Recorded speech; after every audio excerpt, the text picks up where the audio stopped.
নাই, শুয়ে পড়েন, আমি মশারি দিয়ে যেতেছি। আপনি কোথায় শুবেন? আপনার মতলব তো বেশি ভালো মনে হইতেছে না। আপনি জিজ্ঞেস করতেছেন কই শুভ, সমস্যা কি? হ্যাঁ, মাইয়া মানুষ দেখলে আবেগ একদম মুতলে পড়ে না? আমি আসলে উল্টাপাল্টা কিছু ভেবে বলিনি। সব বুঝি, আপনারা শহরের মানুষ না, শহরের সাহেব ড্রাইভার সবই এক। মাইয়া মানুষ দেখলেই তো আর মাথা ঠিক থাকে না। ভালো খারাপ সব জায়গাতেই আছে। আমি আর কই শুভ, আমার ঘর তো আপনি দখল করে ফেলছেন, বারান্দায় শুভ। আপনি না এই বাড়ির মেয়ে, তাহলে বিল্ডিং ঘরে না শুয়ে মাটির ঘরে শুনতাম। ঠিক আছে, আপনাকে বাইরে শুতে হবে না, আপনি ঘরেই থাকেন, আমি বাইরে যাচ্ছি। আরে না না না, আপনি এই বাড়ির অতিথি, আপনাকে বাইরে রেখে আমি ঘরে কেমনে শুই? আপনি একজন নারী, আপনি আমার কারণে বারান্দায় ঘুমাবেন, সেটা আমি মেনে নিতে পারবো না। আপনি এখানেই শুন, আমি বরং বারান্দায় যাচ্ছি। আরে বাবা, আপনি বুঝতেছেন না কেন? বারান্দায় শুইতে হলে অভ্যাস থাকা লাগে, আমার তো অভ্যাস আছে। হ্যাঁ, আমি তো ড্রাইভার, আমারও বাইরে ঘুমানোর অভ্যাস আছে। বাহিরে কিন্তু ভূত আছে। আমি কি ভূতরে ভয় পাই নাকি? কি মনে করেন আপনি? আপনি থাকেন। আচ্ছা যা, ভয় পাইলে আমার ডাক দিয়ে। আপনি এখানে কেন? আমি তো আসবো, এখন এই মুহূর্তে এই রুম থেকে বেরিয়েছে। এটা তো আমার কাজ, তুমি আর আমি আর এই রাত। চলো না আমরা একসাথে থাকি। আমার এগুলো পছন্দ না, বিয়ের আগে এসব করা ঠিক না। আচ্ছা একটা কথা বলো তো, আমার কি তোমার ভালো লাগে না? লাগে তো। আমি তোমার কোনো কথা শুনবো না, তুমি আমাকে তুমি করে বলবা, তা না হলে। আল্লাহ, এই যাত্রায় বাঁচাও।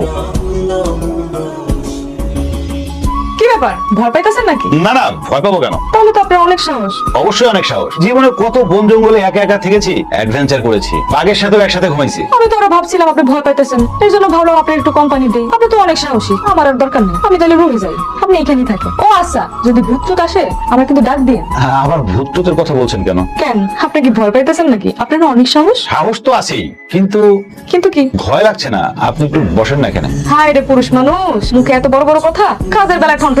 আমি কি কখনো গ্রামে থাকছি নাকি? ড্রাইভারি করলেও আমি শহরে থেকেছি, বন্ধুর সাথে আমি দেশ বিদেশ ঘুরে বেড়াইছি। বিদেশে কি ভূত নাই? জি না, বিদেশে ভূত টুত নাই, ভূত শুধু ওই বাংলাদেশের গ্রামেই আছে। আচ্ছা, ভূতের কথা বাদ দেন, আপনি একটু বসেন তো এখানে। আপনার এখানে বসলে আমরা মাইট দিব, দেখছেন না কি হয়েছে? এখন তো সবাই ঘুমায় পড়ছে, কেউ দেখবে না। আরে বাবা, বড় লোকের ড্রাইভারের মাথায় তো ভালোই বুদ্ধি আছে।